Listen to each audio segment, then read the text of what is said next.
Hello, Dan Joss. How are you today? Doing fine. How are you? I'm well, thank you. So, I believe it was Thomas Edison, when he was making the light bulb. People said, "You failed all these times." And he says, "I didn't fail. I just learned how not to do it," which I think is very appropriate because he's looked at the past and taken it into account. And I think with stocks, we have that opportunity as well. And I think it's called survivorship bias. That's right. A very large database of stocks and bonds, mutual funds, exchange-traded funds. There are many. Morningstar is one of them. But they only keep track of, arguably for good reason, the investments that you can invest in today. Not paying attention to the ones that failed in the past. That's right. And 5% of the funds, for some reason, fail or are merged out of existence every year. There's lots of new things, but there's also lots of old things that are no longer available. In fact, 2008, maybe right after that market crash, so in 2009, 11.5% of the investments in mutual funds went out of business or were merged. Gotcha. So they're not available. And what that causes, in your point of survivorship bias, is they're not in the statistics today. So when we look back over, let's say, the last 2 decades, we would see these funds did this performance. But these funds don't include all the ones that went out of business. And so we're overestimating the statistics. That could cause us to think differently about what's available today and how we go forward in the future. And you could take a look at, to make it in terms of employees. We have 100 employees, and we interview them, and they say, "How are we doing as management?" "Oh, you're all doing great," except who we're not interviewing. The 150 employees that left out the door yesterday because they had a gripe, right? So survivorship bias can tilt the way we see current information.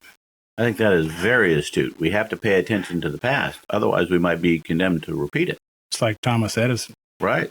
How not to do things.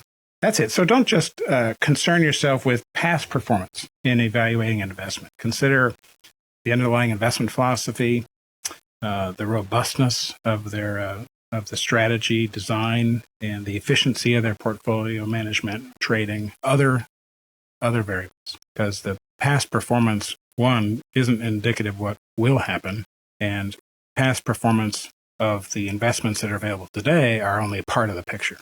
Right. The picture is composed of lots of different elements and colors. Lots of failures. Yes. Okay. All right. So if somebody came out and said, "I think I'd like to start a videotape store where people can rent videotapes." Oh, that's a great idea. It's a great idea. We get cassettes, VHS? Yes, VHS or beta. Yeah.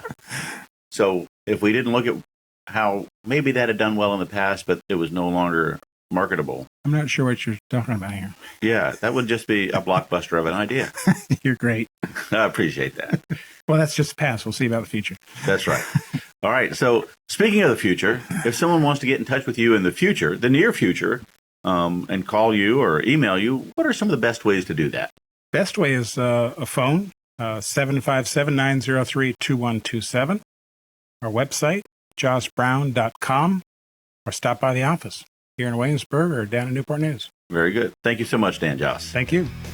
Money Talks is a weekly program presented for the listener's benefit and entertainment. It is provided at no cost to the listener, and the ideas, opinions, and comments are not to be construed as legal advice, tax advice, investment advice, or other advice specific to the listener. Listeners are encouraged to seek the advice of a licensed professional or other qualified party when dealing with financial, legal, tax, medical, investment, insurance, taxidermy, plumbing, electrical, carpentry, real estate, chiropractic, veterinary, oral hygiene, hot air ballooning, etc. We have given you some food for thought. Now, call a licensed professional such as Dan Joss at 757-903-2127. Thanks for listening, and remember, failing to plan is planning to fail.